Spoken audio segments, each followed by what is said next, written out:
When we moved in here, actually, this whole bit of the house came right out here. It was kennels, it was, pretty grossy old sheds and everything. So it came literally out to where you are. And this architect was very, very clever. He essentially took the back of the house out and created this. And where he was very clever, we lived in the States, and we said when we used him, we really don't want to move back into a miserable, dark English house.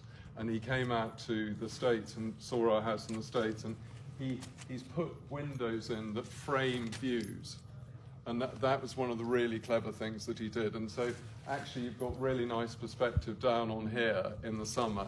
And we've tried, with some success, to make this a bit more Tuscan with the pots and the plants that we bring on. And it gets very hot in here in the summer, but it also gets very, very cold in the winter.